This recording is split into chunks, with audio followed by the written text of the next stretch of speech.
Am წუთებში გრძელდება მაგალითად რვაპირის პროცესზე მეოთხე მოწმის გამოკითხვა, რომელიც სასამართლოს უყვება, რომ ხელმძღვანელი პირისგან მიიღო დავალება ისაფ ალიევის და თორნიკე გოშაძის კადრები მოეძებნა დაახლოებით 6 საათიანი ვიდეო მასალისგან. ამბობს, რომ კონკრეტულად ამ ორი პირის ვიდეო მასალისგან მოძებნა კადრების დაავალეს, თუმცა კონკრეტულად რომ რა მონაკვეთი უნდა ამოეჭრა და რა ხანგრძლივობის უნდა ყოფილიყო ეს ვიდეო მასალა, ამის გადაწყვეტილება თავად მიიღო. Advokatების კითხვაზე აღარ უპასუხა, რატომ სხვა მასალას, რატომ არ მიაქცია ყურადღება, რა ხდებოდა მანამდე, სანამ ეს ადამიანები კადრში გამოჩნდებოდნენ. ამაზე მას კითხვებზე პასუხი აღარ გაუწია. მანამდე დაიკითხა განსაკუთრებულ დავალებათა დეპარტამენტის თანამშრომელი, რომელიც ამტკიცებს, რომ აქციაზე 21 ნოემბრის ღამესა და 1 დეკემბრის გამთენიისას მიიღო დაზიანება პიროტექნიკის შედეგად, აფეთქდა მის ფეხთან და მარცხენა ფეხის თითების დაჟეჟილობა ჰქონდა და ის გადაიყვანეს სასწრაფო სამედიცინო დახმარების ბრიგადის დახმარებით კლინიკაში და ამბობს, რომ ამის ცნობაც მიუტანა საგამოძიებო უწყებას. თუმცა კონკრეტულად ვერც ეს მოწმე ადებს ამ რომელიმე 8 პირთაგან ერთ-ერთს ხელს და ვერ ამბობს, რომ სწორედ მათი ნასროლი პიროტექნიკის შედეგად დაშავდა.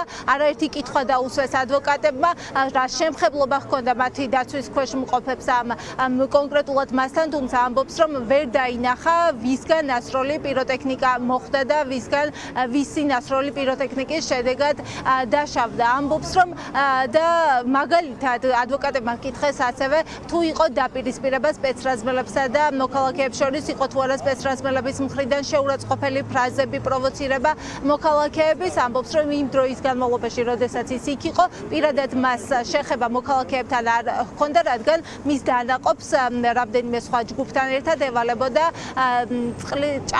წყლის მანქანის დაცვა, რომლითაც მოქალაქეებს შლიდნენ. 4-5 ადამიანი ჩვენი თანამშრომელი გამოვიდა მწყობრიდან. პიროტექნიკის შედეგი იყო და ჩავანაცვლეთ. სადღაც საათში დაიწყო ინტენსიური სროლა.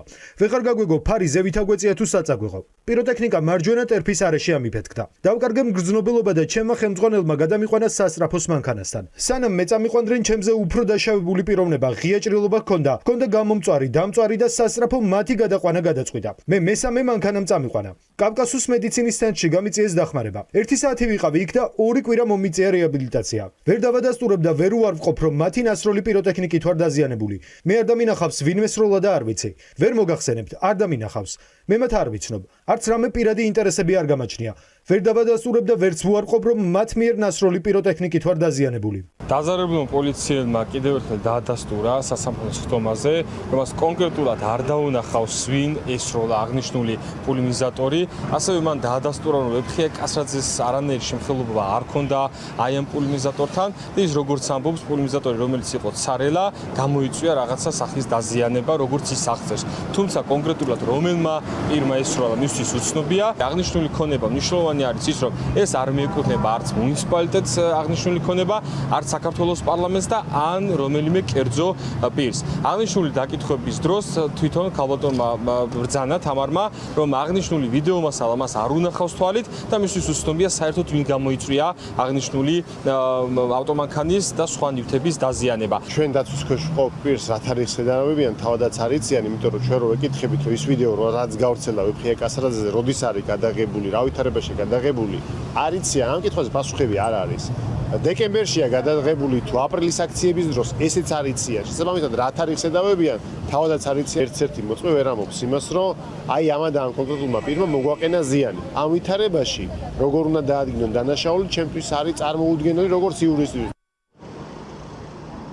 დღეს იყო კიდევ ერთი პროცესი დავით ხომერიკის, რომელმაც მოწმე პოლიციელი სიცრუეში ამხილა. ნიკა კიზირია იყო ის პოლიციელი, რომელმაც მონაწილეობა მიიღო ხომერიკის ადმინისტრაციული წესით დაკავებაში და პოლიციელი ამტკიცებდა, რომ პირადი ჩხრეკის ჩატარების შემდეგ ხომერიკი დააკავეს, ჩასვეს მანქანაში და შინაგან საქმეთა სამინისტროში გადაიყვანეს. ის მისი კოლეგების მსგავსად ამბობდა დღეს, რომ თითქოს მანქანაში ჩასმის შემდეგ ხომერიკს დაუსვეს კითხვები, გაესაუბრნენ, ჰკითხეს, რატომ ასეთი დასდიოდა საწვავის სუნი, თუმცა ხომერიკმა პირდაპირ უთხრა მასაც მისი კოლეგების მსგავსად, რომ გასაუბრება მანქანაში არ მომხდარა, რადგან მასზე მანქანაში სამართალდამცველების ნაწილი ძალადობდა. პოლიციელმა თქვა, რომ ეს სიმართლეს არ შეესაბამება და კიდევ ერთი ნაწილი, რაზეც ხომერიკმა დღევანდელი მოწმე პოლიციელი სიცრუეში ამხილა უკავშირდებოდა იმას, რომ მისი დაკავება მოხდა მშვიდ ვითარებაში თუ როგორ აიყვანეს. პოლიციელი ამტკიცებდა, რომ არანაირი დაძაბულობა არ ყოფილა მისი დაკავების დროს, არადა ხომერიკი ამტკიცებს, რომ ის წააქციეს, ძირსდაცემული დააკავეს და ასე გადაიყვანეს შემდეგ მანქანაში, სადაც მასზე ძალადობა გაგრძელდა. მანქანაში კომუნიკაცია რაც ჰქონდა იყო გასაუბრების ხასიათის. მას ასდიოდა საწვავის სუნი, რაზეც დავუსვით შეკითხვა თუ საიდან იყო ეს სუნი. სიცრუეა, არანაირი გასაუბრება არ მომხდარა. მიგტყამდნენ მანქანაში. ჩემი დაკავება მოხდა მშვიდ სიტუაციაში? კი ბატონო. თუ მშვიდ სიტუაციაში მოხდა ჩემი დაკავება, რაც სიცრუეა, მე სხვანაირად მახსოვს. წესით ჩემთვის არ უნდა გეტყათ, ხომ? არანაირი მსგავს ფაქტს ადგილი არ ჰქონია. ხომერიკის საქმეზე დღევანდელი პროცესი დასრულებულია, გრძელდება 8 პირის პროცესი და არ არის გამორიცხული, რომ კიდევ ერთი მოწმე მოიყვანოს პროკურატურამ და გამოკითხოს.